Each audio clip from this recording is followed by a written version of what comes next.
Seja muito bem-vindo ao Pod Inspira, nossa segunda temporada, que tá incrível. Se você ainda não segue a gente nas redes sociais, tá aqui embaixo, tanto o TikTok quanto o YouTube, até o nosso Instagram. Eu sou a Bia Brandão e estou aqui com a minha queridíssima Patrícia Cirilo. Olá, bem-vindos.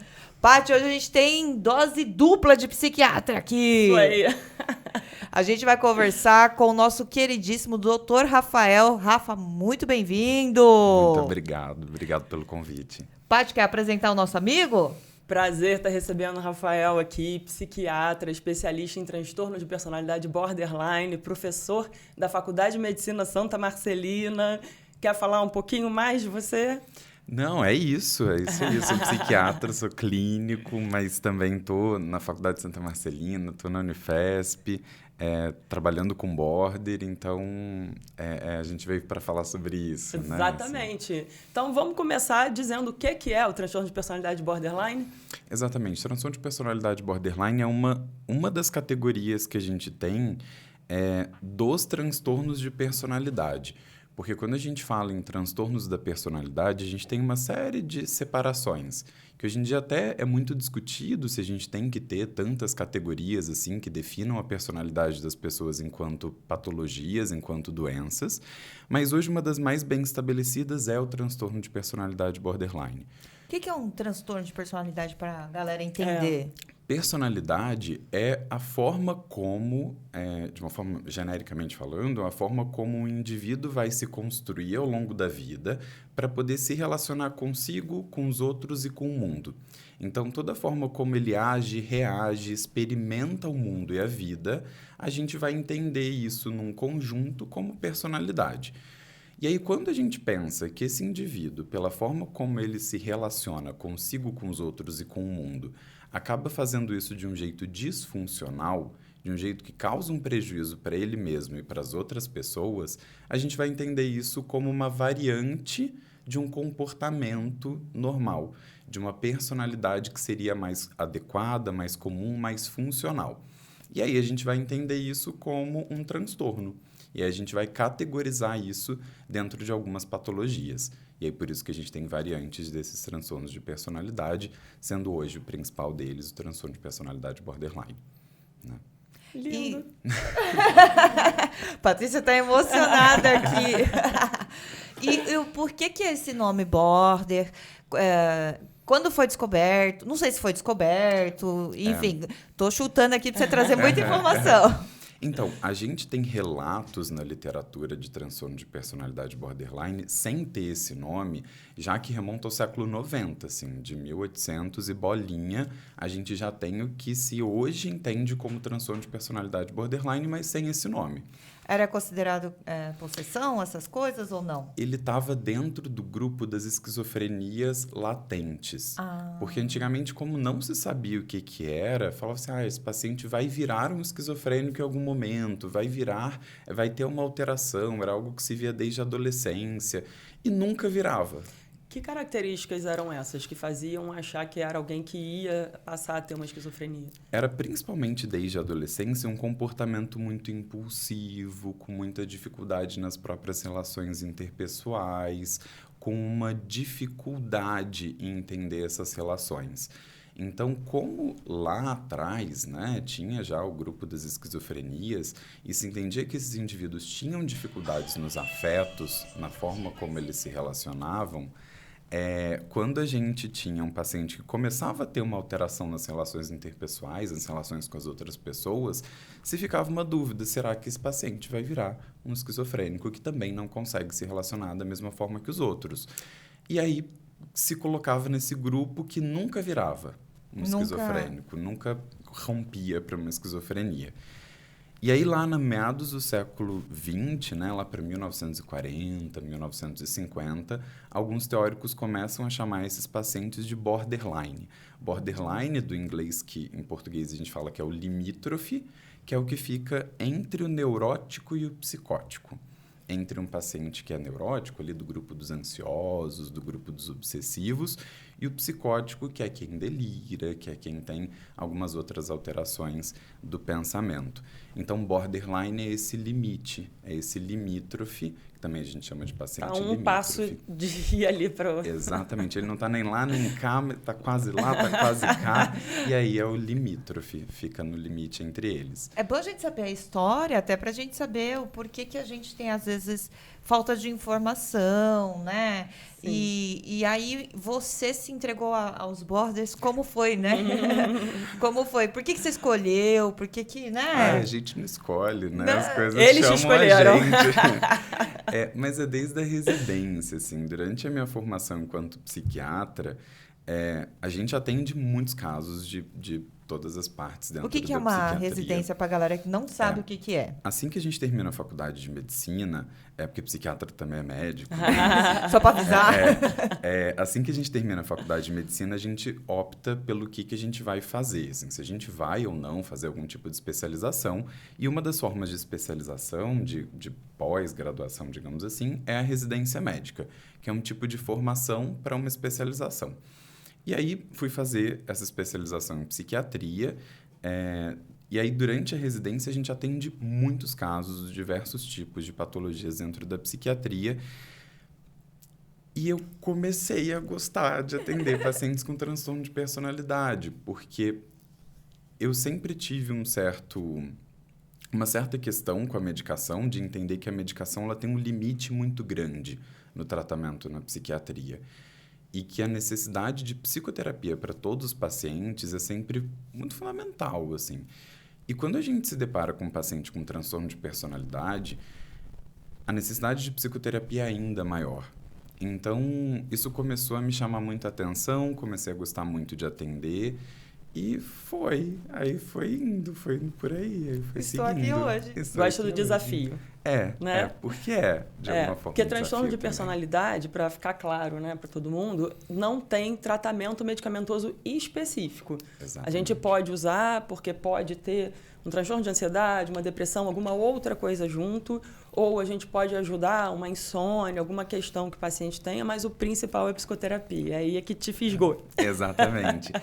Porque na psiquiatria, de uma forma geral, a gente não usa medicação de uma forma sintomática, né? Então, assim, a gente trata a base daquela doença. Então, por exemplo, eu tenho uma depressão e aí, por conta da depressão, eu tenho uma insônia. Não adianta você tratar só o sintoma da insônia, você tem que tratar a doença, a depressão. Quando a gente fala em transtorno de personalidade, a medicação é muito mais sintomática do que o tratamento da patologia em si. Então, a gente vai tratar ali, esse paciente que tem um transtorno de personalidade borderline, ele está muito ansioso, ele então está com uma doença, né, associada ali, comórbida, de ansiedade. Então, a gente vai tratar a ansiedade com uma medicação. Então, está muito impulsivo, a gente precisa tentar reduzir um pouco a impulsividade. Você vai entrar como sintomático, mas não vai tratar a doença. Você vê uma ansiedade diferente no border, como se ela fosse consequência justamente pelas dificuldades de relacionamento? Sim. Nem todo paciente borderline ele vai evoluir com um transtorno de ansiedade generalizado, ou algum transtorno específico da ansiedade. Mas ter sintomas ansiosos, mesmo sem fechar um critério, é extremamente comum. Porque a própria percepção de si, a própria percepção dos outros relacionamentos gera muita ansiedade. É muito difícil de lidar com as outras pessoas e com as outras relações em determinadas situações. Isso é muito ansiogênico, isso é muito gerador de ansiedade. O quanto de consciência o paciente com um transtorno de personalidade borderline tem, talvez não do diagnóstico, apesar de hoje em dia muita gente procurar no Google já chegar com diagnóstico, mas de saber que tem alguma coisa a ser tratada? Então, isso depende também muito do quanto ele já está inserido num tratamento, porque é muito comum que os indivíduos eles se entendam como pessoas diferentes. Eles percebem que tem alguma coisa ali que gera um sofrimento que outras pessoas não têm. Então, sabem que tem algo de diferente, mas muitas das vezes não entendem o que ou como que isso se dá e o que fazer com esse diferente, com esse sofrimento que acontece. Então, não conseguem saber por quê, né? Nem o que fazer com isso. Mas quando o paciente já está inserido num tratamento, já entende o que se passa com ele, aí a ideia é justamente essa, né? E colocando essa crítica, dando essa noção para que o paciente vá entendendo a cada vez os seus comportamentos e como sair desses comportamentos que a gente anteriormente entendeu como disfuncionais. como algo que gerava um prejuízo, né? Não é muito comum o paciente terceirizar o problema? Ele achar que não, a culpa não é dele, é dos outros. E aí acaba que em todos os campos da vida, né? Relacionamento conjugal, amizade, trabalho, família, a culpa é dos outros. Como que ele começa a perceber que talvez tenham algo dele envolvido? Às vezes não percebe, né? Às vezes percebe, às vezes não percebe, até porque até um dos critérios diagnósticos para transtorno de personalidade borderline é essa relação interpessoal, a relação com as outras pessoas, de uma variação muito grande entre a valorização e a desvalorização. Então, uma hora se relaciona de uma forma muito apegada, aquela outra pessoa é muito importante, muito até endeusada na vida daquela pessoa, e se faz algo que não gosta, que não caminha bem, acabou, assim, destruiu, tem que, né, romper completamente. Tudo é muito intenso. Muito intenso. E aí, quando isso acontece, tem essa tendência até a terceirizar o que acontece. Então, pode não perceber que essa via de desvalorização muito intensa está presente como um padrão de relacionamento. Então, vai terceirizar, olha o que fizeram comigo, o que sempre fizeram comigo, como me tratam, como todos os meus namorados fazem não sei o que comigo, e não entende que isso é um padrão até de comportamento de relacionamento. E eu quero que você explique, então, pra gente como é que é os sintomas ou a visão no border e como é que é feito esse diagnóstico. Se é pelo Google. Nunca pelo Google. Se é pelo TikTok. Jamais pelo TikTok. Eu acho que, assim, toda rede social, internet, é extremamente válida pra gente poder ter informação. Mas não uma informação suficiente para fechar um diagnóstico, porque isso às vezes faz com que as pessoas busquem ajuda, né? Elas vão ver que poxa, tem outras pessoas que assim como eu sentem essas coisas que eu sinto, então melhor eu buscar uma ajuda. Mas nunca é suficiente para fechar um diagnóstico. Então, o diagnóstico ele é clínico, não é um diagnóstico que é laboratorial, não adianta a gente fazer um exame de sangue, não adianta a gente fazer um exame de neuroimagem, né? Fazer uma ressonância de crânio, ou fazer uma tomografia. Às vezes, a gente faz esses exames quando a gente quer descartar outras causas médicas, né? Para alguma patologia, mas o diagnóstico em si, a forma como a gente fecha esse diagnóstico, é com história clínica. E a gente costuma brincar que um diagnóstico de border ele não é dado no pronto-socorro, ele não é dado de cara. Né? O paciente chegou para você pela primeira vez, você pode acender todos os alertas para um transtorno da personalidade, mas é um diagnóstico que tem que ser construído, que você tem que acompanhar esse indivíduo, ele é longitudinal. Então, chegou alguém que está num sofrimento agudo, você não sabe se essa forma de comportamento, que pode até se parecer com um transtorno de personalidade borderline, se isso é reativo a alguma outra situação da vida da pessoa, ou um quadro depressivo, ou uma reação a algum trauma que acabou de sofrer. Então, a gente tem que ter uma história desse indivíduo lá desde a sua adolescência, desde a formação da sua personalidade e que continue ao longo da vida. Então, essa construção dessa história é muito importante. E, às vezes, a gente precisa de elementos não só do próprio paciente, mas da família, se for possível. E a gente vai fazer um diagnóstico que... Existem algumas formas de se fazer diagnóstico, né? A gente, obviamente, tem que fazer uma somatória de sintomas, a gente tem que ver se tem todos os sintomas necessários para o diagnóstico, a gente precisa ver se ressoa esse diagnóstico para a gente também. Então, a gente vai fazer uma construção desse diagnóstico junto com o paciente. E aí a gente vai, obviamente, observar todos os sintomas que a gente entende que fazem parte desse grupo do transtorno da personalidade borderline. Que aí a gente vai somar, né? A gente tem 9 critérios, 9 sintomas-chave, assim, que a gente precisa de pelo menos 5 deles para poder fechar o diagnóstico. E aí a gente está falando de características clínicas que vão falar principalmente sobre um vazio crônico, um vazio muito importante, relações interpessoais, né, disfuncionais, essa valorização e desvalorização, uma impulsividade marcada, uma raiva marcada, sentimentos muito autodestrutivos, então tentativas de suicídio, ideações suicidas crônicas, episódios de automutilação, onde as pessoas se cortam, se machucam, e até chegando ao que a gente, né, coloca ali como limítrofe do psicótico, porque são pacientes que podem fazer sintomas psicóticos como outros pacientes que têm quadros delirantes, mas que são sintomas psicóticos breves, né? Então, faz uma dissociação, ou então tem ideias... O que é desassociação? A nossa consciência, ela tem como se fossem hierarquias, assim, como se fossem degraus. E aí a gente pode entrar em estados da consciência que a gente não está plenamente consciente, que a gente responde de uma forma muito automática, sem se lembrar, sem poder se responsabilizar por isso. Então, existem esses episódios, né, onde entram em automatismos, em comportamentos automáticos. Seria como esse automatismo? Depende do paciente. Tem paciente que tem agitação, tem paciente que tem amnésia dissociativa, tem paciente que fica numa catatonia dissociativa, então varia muito. O que é uma catatonia? A gente tá fazendo isso, gente, para vocês poderem entender, Exatamente. né? Porque alguns termos, às vezes, acaba ficando São difícil. muito médicos, né?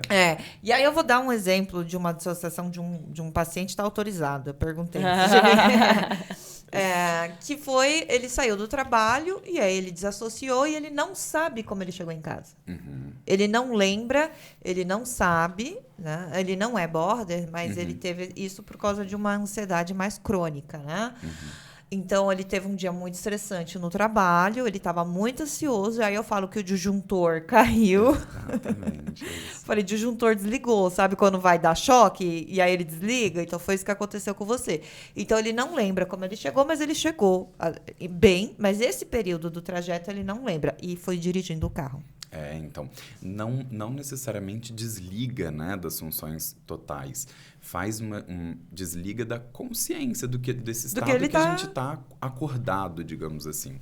Então, a catatonia, né, é esse ficar estático, assim, ficar meio paralisado, pode ficar agitado, agressivo, pode ter um episódio de quebrar coisas e não se lembrar, pode fazer uma amnésia, né, de não se lembrar do que viveu durante um determinado período de tempo.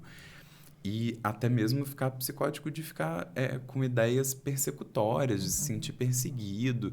Isso, obviamente, em situações muito estressantes, mas costumam ser muito breves. Então, faz esses episódios e remite rápido. Sim. O que difere dos outros transtornos delirantes. Né? Porque a característica muito comum é a instabilidade, é a oscilação. Do humor, das relações. Né? As principais características estão ligadas com essa questão da oscilação. A gente fala muito da baixa tolerância à frustração. Como é que isso se apresenta? Essa baixa tolerância à frustração que a gente fala é quando o paciente não consegue suportar certas frustrações. Então, a mínima frustração dentro de uma relação, dentro do trabalho, dentro de casa, então com expectativas que aquele paciente criou sobre algo, não vão para frente. Ele se frustra com alguma expectativa. Isso pode se apresentar até como um sintoma ansioso, como a gente estava falando antes, pode evoluir para um quadro dissociativo, pode evoluir para uma ideação suicida, pode evoluir para uma automutilação. Então, acaba tendo uma intensidade muito grande que pode levar a um rompante meio explosivo ou de um comportamento impulsivo. Então, a pessoa recebe um não, ou, de repente, termina um relacionamento conjugal, é demitido de um trabalho. E aí a pessoa reage de uma forma exagerada para a situação. Exatamente. E aí, você fez um comentário um pouquinho antes da questão do trauma e da confusão, às vezes, do paciente que chega na emergência. Sim. Uma coisa que eu acho assim, muito interessante é o paciente, geralmente, assim, se automutilou, as pessoas já começam a rotular, é border. Como se existisse uma forma de apresentação que você falasse, se aconteceu isso, só pode ser tal diagnóstico. Todo mundo que se corta é border, exatamente. Né? Essa ideia que é... E aí, uma coisa que eu acho muito difícil na psiquiatria é a questão de diferenciar o transtorno de estresse pós-traumático. Ainda mais porque o estresse pós-traumático ele pode ter sido causado por alguma questão grave na infância, como, por exemplo, um abuso sexual. Sim. E aí, todo o período de formação da personalidade e das habilidades de lidar com as emoções já vão sendo comprometidos. Como é que você sabe se é um border ou se é transtorno de estresse pós-traumático? Então, o transtorno de estresse pós-traumático, né, é uma outra doença da psiquiatria e, de fato, quando a gente tem todos os critérios para fechar um diagnóstico de estresse pós-traumático, a gente pode ter isso em comorbidade, né, em associação com um transtorno de personalidade borderline. Porque, de fato, sim, quase 50% dos pacientes com transtorno de personalidade borderline vão ter algum tipo de trauma na infância. Seja de abuso físico, abuso sexual. Isso não é obrigação, né? Não é todo mundo que tem um transtorno de personalidade que sofreu por algum tipo de abuso, mas a gente tem altos índices. E isso não tem como alguém sofrer um trauma desse nível e isso não interferir na formação da sua personalidade. Então, se a gente tem ali um quadro de TEPT, um quadro de transtorno de estresse pós-traumático, que tem todas as características, né? As revivescências, os sintomas intrusivos, os sintomas negativos, os sintomas reativos, tem todos aqueles sintomas do grupamento do TEPT, mas que também foram interferindo em comportamentos borderlike, que a gente fala, né? Assim, que são similares ao do transtorno de personalidade borderline, isso pode ficar muito parecido. E existem até alguns ambulatórios específicos que fazem esse tipo de acompanhamento e que não tem como a gente dissociar muito bem. O que a gente tem, às vezes, é alguém que sofreu um trauma, evolui com transtorno de personalidade e não necessariamente fecha todos os critérios para transtorno de estresse pós-traumático. E a gente vai entender que talvez seja só um transtorno da personalidade. Mas isso é uma associação muito comum, muito frequente e muito difícil. Tanto que é uma confusão muito grande, né? E que a gente, durante algum tempo, já se foi entendido o transtorno de personalidade borderline como uma forma de manifestação pós-traumática. E né? como que impacta no tratamento, né? Na evolução da pessoa, numa melhora, ter uma confusão desses diagnósticos, desses dois? Todo diagnóstico errado, um diagnóstico não feito, um diagnóstico, né, que está confuso, impede a gente de saber como a gente vai conduzir, o que esperar e o que orientar para o paciente. Então, o diagnóstico, a importância de um bom diagnóstico é justamente para a gente conseguir trabalhar as coisas específicas de cada patologia. Então, assim, quando a gente fala de transtorno de estresse pós-traumático, por exemplo, precisa de determinadas medicações que são extremamente importantes para aquele indivíduo. Enquanto transtorno de personalidade borderline, a gente não pensa nisso. Então, se a gente tiver em associação com um TEPT, mas eu não estou dando esse remédio específico porque é um paciente com transtorno da personalidade, está faltando tratamento. Sim. Mas aí a abordagem psicoterápica para o TEPT é uma, para o border é outra, né, de psicoterapia. Então, acaba que você vai fazer algo deficitário, algo que vai ficar voltado só para o trauma e não para as relações atuais, não para como se relaciona, e aí vai ficar faltando também. Então, você conseguir fazer um diagnóstico mais acurado é muito importante para a gente conseguir fazer um trabalho bem feito e entender quais são as expectativas. Então, na parte medicamentosa, o TEPT, que é o transtorno de estresse pós-traumático, ele já tem mais benefício com medicação. Exato. E aí, se você é diagnosticado como border, não vai ter esse foco, não vai dar ali as medicações da forma recomendada. E a própria psicoterapia tem formas diferentes. Tem e aí, suas se você tiver os dois, tem que juntar tudo. Tem que juntar tudo, tem que tentar fazer um trabalho mais que englobe o máximo possível, né? Em transtorno de estresse pós-traumático, a gente sempre pensa que a gente precisa aumentar muito serotonina, digamos assim. Então, isso não é necessariamente igual no paciente borderline. Então, um paciente com TEPT, a gente precisa colocar medicações que aumentem serotonina. E no border, isso não é uma regra. Então, a gente precisa ter essa noção se a gente está trabalhando com as duas coisas ao mesmo tempo. E no transtorno de personalidade borderline, a gente tem algumas linhas de psicoterapia que acabam sendo mais efetivas ou que têm mais estudos que comprovem um benefício. Então, Quais são? Porque, como a gente falou, né, assim, o transtorno de personalidade borderline não tem um tratamento medicamentoso via de regra, mas a psicoterapia é a chave para o transtorno de personalidade.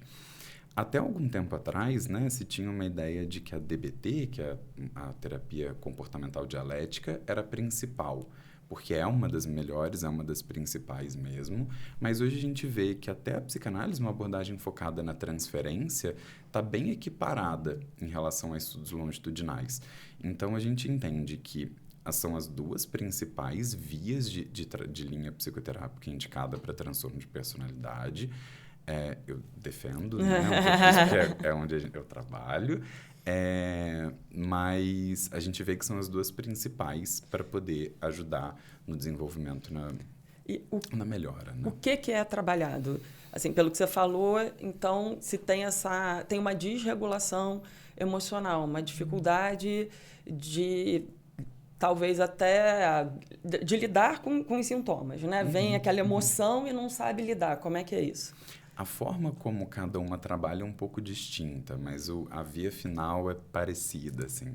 Então, o que a DBT, né, que é essa terapia cognitivo-comportamental dialética, ela vai trabalhar? Ela vai ter várias formas... Só lá dentro, que é diferente da TCC. Que é diferente da TCC. A TCC está muito famosa, e aí todo mundo acha que é só a TCC. Exatamente. E não é. A DBT, ela vem da TCC, né? Vem de uma psicóloga que, inclusive, tinha um diagnóstico de borderline. Ela vai estudando e desenvolvendo uma linha de psicoterapia mais voltada mesmo para transtorno de personalidade borderline, para ajudar com os sintomas-alvo. Então, por isso que é muito bom, né? Então, tem diferentes etapas na DBT. Então, tem os grupos, tem os individuais, tem uma série de coisas que vão sendo trabalhadas e feitas para desenvolver toda a área de impulsividade, de regulação emocional, de entendimento da emoção. Então, vai trabalhando uma série de questões comportamentais voltadas para os sintomas. Enquanto uma linha psicodinâmica focada na transferência vai tentar trabalhar principalmente a afetividade de um indivíduo, como essa afetividade, né? Como as relações afetivas se desenvolveram de uma forma prejudicada, de uma forma pobre, digamos assim, ao longo da infância e que possa se desenvolver agora. Então, vai trabalhar de uma outra forma para poder chegar nessa mesma via. Vamos para o assunto polêmico? Vamos, estamos prontos? Doc, ano passado, na verdade eu vi ano passado, eu sou uma frequentadora do TikTok, eu tenho que ver o que os meus menininhos estão assistindo, né, gente? Eu atendo, eu preciso saber o que eles estão vendo. Ano passado eu me deparei com um vídeo de um médico psiquiatra, eu acho que pelo menos tinha um CRM lá, não fui atrás, tá bom? E que a temática do vídeo era border mau caráter. Ele estava dentro de um carro e ele falava que o borderline tem esse diagnóstico para aliviar comportamentos de mau caratismo e comportamentos que muitas vezes são criminosos e que são despistados por causa desse diagnóstico. E que esse diagnóstico acaba ali passando a mão em pessoas que são mau caráteres. E aí, em outros vídeos, ele também disse que o border, ele é um psicopata. E aí a gente já entra em outra coisa, que é outra coisa, né? É transtorno de personalidade, mas é outro caminho. E também ele começou com essa sucessão de vídeos e as pessoas de border, elas ficaram realmente muito incomodadas, né? Eu acredito que teve denúncia ao Conselho Federal de Medicina, enfim. E aí eu queria que você comentasse, porque também tem esse aspecto. Aí nós temos outra psiquiatra que é muito famosa, mas muito famosa mesmo, que ela acaba, Beatriz, tá? Que ela acaba falando de border de um jeito meio complicado. Nos lugares que ela vai.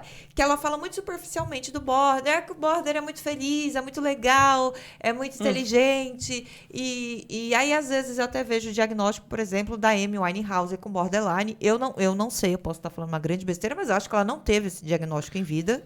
E a gente não tem como fazer diagnóstico pós-morte, né? Assim, eu acredito que a Amy não teve esse diagnóstico. A Mary Moron também, eu acredito que ela não teve em vida esse diagnóstico de border.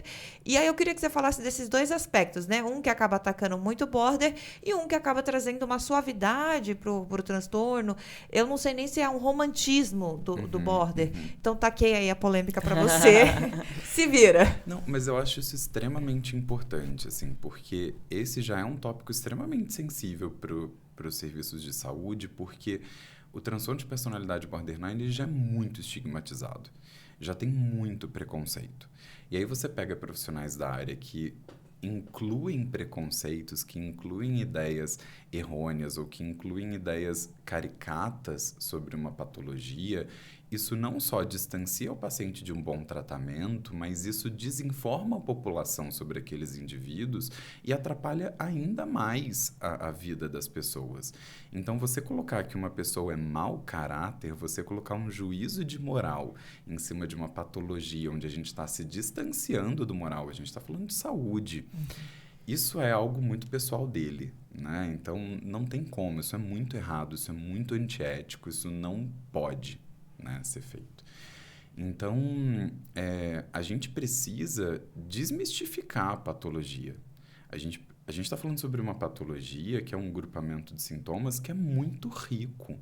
A gente tem um espectro muito grande dentro do transtorno de personalidade, borderline, sobre como cada pessoa vai se comportar, vai ter de sintoma, como ela vai reagir.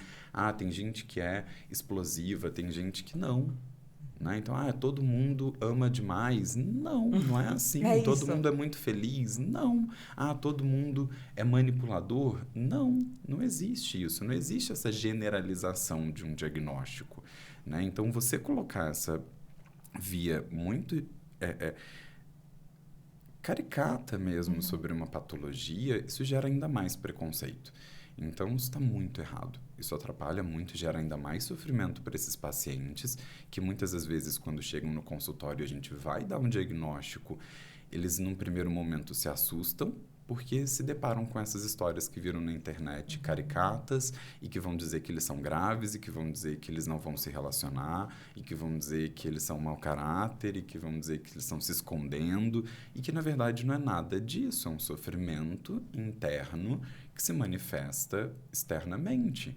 Então, dar esse diagnóstico é extremamente importante para a gente poder trabalhar, para a gente poder explicar para a pessoa o que se espera do tratamento, o que acontece com ela, em linhas gerais, mas também para distanciar desse preconceito que existe com a doença. Então, eu acho que a gente precisa, como a gente falou lá atrás, sobre Google, sobre TikTok, que isso é importante para a gente poder tirar o preconceito e aproximar as pessoas dos seus tratamentos. Essas redes não podem ser usadas para via contrária, né? Assim, para atrapalhar ainda mais.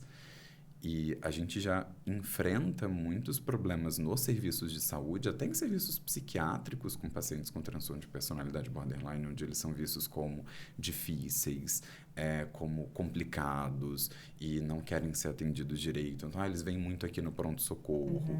Então, a gente já tenta quebrar isso, já tenta desmistificar isso, já tenta orientar e ensinar as pessoas a trabalhar com essa patologia para poder ajudar esses indivíduos, esses pacientes. E aí vem outros profissionais que são da área, que são psiquiatras, e fazem nada na maré contrária, assim, atrapalhando. Então, não dá. Porque é uma dificuldade da pessoa e existe um sofrimento naquilo. Exato. Então, você não pode invalidar esse sofrimento. E a pessoa, ela percebe que ela tem uma dificuldade de pertencimento, porque em nenhum grupo ela se insere de uma forma harmônica. Exato. Né? E aí, puxando essa questão que a gente falou dos nomes que são dados, tem duas situações onde misturam muito border. Uma é a questão da bipolaridade e a outra é da psicopatia que você falou. Vamos falar uma de cada vez. Como que é a questão da psicopatia em relação ao borderline? Tá. São dois transtornos de personalidade distintos. Né? A gente tem o transtorno de personalidade borderline e existe o transtorno de personalidade antissocial, que antigamente, né, ou que, né, fora do meio médico se fala como psicopatia, mas que é o transtorno de personalidade antissocial. São dois transtornos distintos, um não tem relação com o outro. Podem existir os dois ao mesmo tempo? Podem, né? Isso é o que a gente chama de comorbidade, duas doenças ao mesmo tempo. Então, podem existir os dois ao mesmo tempo, mas um não tem a ver com o outro. Transtorno de personalidade antissocial são outros critérios, outras características, outras manifestações clínicas e outra forma de desenvolvimento. Então, são coisas distintas. Como que você diferencia um border de um antissocial? Um paciente com transtorno de personalidade antissocial, ele vai possuir características de uma falta de empatia muito maior do que um paciente com transtorno de personalidade borderline. Então, as relações que ele constrói, muitas das vezes não são empáticas, não são pelo desenvolvimento mútuo, são de um desenvolvimento muito pessoal. Por isso que é comum, não comum, mas né, a gente vê ali serial killers que têm transtorno de personalidade antissocial, porque não vão construir essa mesma empatia com o outro, não vão entender o outro enquanto indivíduo e os seus sentimentos. Enquanto no transtorno de personalidade borderline existe essa empatia, inclusive de uma forma até intensa em determinadas situações, então a construção é completamente diferente. A gente costuma falar que pode existir um comportamento manipulador no transtorno de personalidade borderline, mas não é para um ganho próprio como é num paciente com transtorno de personalidade antissocial. É porque o medo de abandono do paciente borderline, que é inclusive um dos sintomas das características chaves desse diagnóstico, faz com que o paciente tenha comportamentos disfuncionais, né, não saudáveis, para evitar algum tipo de abandono. Então, para não perder aquela pessoa, que existe uma empatia tão grande a ponto de não querer perder, pode ter comportamentos disfuncionais e até, em algumas situações, manipulador, que é completamente diferente de alguém que está manipulando para um ganho próprio, pessoal, como doente social. Que não se importa com o outro. Que não se importa com o outro. Para exemplificar esse ganho, uma situação que é muito comum em emergência, em pronto-socorro, é justamente assim, ali no namoro, a outra pessoa termina, e aí quem tem o transtorno de personalidade borderline faz uma automutilação ou uma tentativa de suicídio para tentar evitar o término, para sensibilizar a pessoa para continuar o relacionamento. E lembrando que, assim, essa sensibilização do outro, muitas das vezes não é nem consciente, né? Quando a gente fala disso de consciente e inconsciente, a gente está falando que são comportamentos que a pessoa não entende muito bem. Então, ela vai fazer, se você fala assim, você fez isso então para não terminar o namoro? Não, eu fiz. Porque eu tava doendo, porque eu tava sofrendo. Exatamente. Não é planejado. Não é planejado. E é esse, inclusive, um dos intuitos da psicoterapia, que a pessoa chegue numa crítica de que ela fez relacionada a isso, associado a isso, para poder evitar esse abandono, para a pessoa ter essa crítica, mas não é consciente, não é manipulador no sentido de vou fazer isso para ganhar aquilo. Né? Então... Muitas vezes impulsivo. Muito impulsivo. Muito impulsivo. É um sofrimento tão grande com essa possibilidade do abandono que pode evoluir com alguma automutilação, alguma tentativa de suicídio, uma crise dissociativa, né? Pode evoluir com um agravamento agudo dos sintomas. Né? A gente vai chegando aqui pertinho do nosso final, mas dá para 2 perguntinhas ainda. Vai, Paty, que eu sei que você está adorando. Então, aí a gente tem a do bipolar, que a gente não falou, porque hoje em dia estão misturando tudo no mesmo saco, botaram esse termo bipolaridade, que está cada vez mais amplo. Todo mundo é bipolar, né, vai? E aí, como que a gente diferencia um bipolar e um border? Aí é uma coisa muito mais difícil do que o antissocial, porque assim, quando a gente fala em transtorno de personalidade borderline, como a gente falou, é limítrofe, e era limítrofe com as patologias psicóticas ou neuróticas, e a gente entende que os transtornos dos afetos, do humor, eles são muito comuns no transtorno de personalidade borderline. Então, as nossas taxas de comorbidade com o transtorno bipolar do humor são muito altas. Então, a associação das duas patologias é muito comum. Então, a gente pode ter até 70%, 80% de associação com transtornos do humor, 70% de comorbidade com transtorno bipolar do humor. Então, isso é muito alto, né? Então, a gente sempre brinca no ambulatório que, assim, é muito difícil de diferenciar e a gente vai tentar construir isso com o passar do tempo. Porque quando a gente fala em transtorno bipolar do humor, as oscilações do humor, elas são muito mais marcadas. Então, a gente tem que ter ali aquelas características de aumento de energia ou de baixa de energia por um período mais prolongado de tempo. Enquanto no border isso não necessariamente acontece. As oscilações do humor, elas são muito rápidas. Então, elas podem variar no mesmo dia, ou então num curto período de tempo, fica ali 3 dias com muita energia, e aí fica parecendo com um quadro de hipomania ou de mania do transtorno bipolar, mas que não chega a fechar critério. A gente fala, parece, mas não fecha critério. Dá um desespero isso, gente? E a gente, às vezes, fica protegendo ali no uso das medicações para não atrapalhar o transtorno bipolar, até que porque tem medicações que não podem ser usadas, até que a gente consiga diferenciar bem, mas, de fato, é uma complicação na hora de avaliar essa comorbidade. Mas a maior forma que a gente tenta distanciar uma coisa da outra, diferenciar um do outro, é por esse tempo na oscilação do humor. né? O transtorno bipolar tende, nas suas formas mais clássicas, a ter uma oscilação do humor. É estranho falar isso, mas é uma oscilação mais estável. Então, fica mais tempo naquele humor alterado do que um paciente com transtorno de personalidade borderline, que oscila por Você costuma por ficar muito alguns tempo. dias com um padrão de humor. E o Exatamente. border pode até no mesmo dia variar mesmo dia. várias vezes. E tem uma questão também de ser mais reacional. Acontece Sim, alguma coisa e aí o muito. border vai reagir àquela situação. E o bipolar Não independe necessariamente, disso. né? O paciente borderline, quando tem uma oscilação muito grande do humor, e aí vem uma coisa que é difícil dele não perceber, às vezes, o que levou a essa oscilação do humor, e a psicoterapia vai trabalhar isso, mas é a gente tentar entender o que aconteceu para essa oscilação. Será que teve uma discussão? Será que teve uma briga? Será que teve um problema? Porque é bem reativo. Né? Assim como é impulsivo, é reativo também. Então, costuma ter algo que reage com uma grande oscilação do humor. No bipolar isso pode acontecer, mas não é necessário. A oscilação do humor ela é mais endógena, que a gente chama, é mais interna, é mais característica da própria patologia. Então, quando a gente fala em borderline, a gente está falando sobre uma impulsividade, uma reatividade muito grande, acontece algo, oscila o humor. E aí a gente pode conseguir tentar diferenciar através disso. Vou fazer a nossa última pergunta, depois eu quero que você deixe aí as suas redes sociais, onde você trabalha e onde eu te acho. Vou fazer uma pergunta que eu vejo muito na internet. Doutora, eu posso ter borderline, ser narcisista, ter depressão, tô pegando uma aqui de cada. TDAH, eu tô pegando uma aqui de cada. Autismo, porque eu vejo muito alguns comentários de coisas que são bem distintas e que não tem nem como ornar dentro de uma pessoa. E por que você acha que às vezes eu acho que eu tenho tudo isso, né? Que eu tenho todos os transtornos do mundo. Esse diagnóstico de internet, o que eu posso ter de comorbidade? Um transtorno de humor pode ornar com transtorno de personalidade? Como é que é? Eu posso ser esquizofrênica e borderline? Eu peguei forte agora, né? Então, quando a gente fala em transtorno de personalidade borderline, que nem eu falei, a gente tem características clínicas muito floridas, das mais diversas. Então, é muito rico de apresentação clínica. Então, muitas das vezes vai se assemelhar com outras patologias e vai ficar uma dúvida, assim. E certos diagnósticos mal feitos, né, também evoluem com uma dúvida diagnóstica. Então, se a gente fala, por exemplo, você falou do autismo.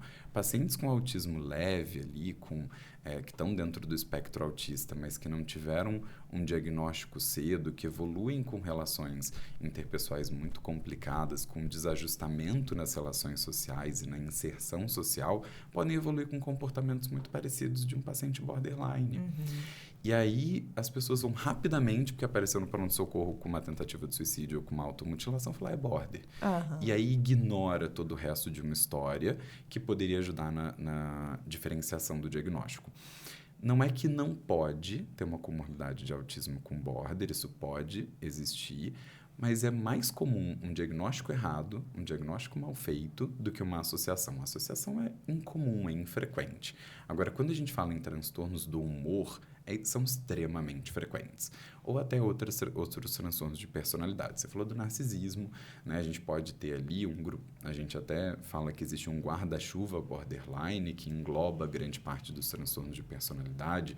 A gente vai falar do dependente, vai falar de narcisismo, vai falar de histeria, vai falar de outros transtornos de personalidade, principalmente ali do cluster B, que é um segmento ali do código de doenças, que a gente pode ter essa associação, uma patologia com a outra.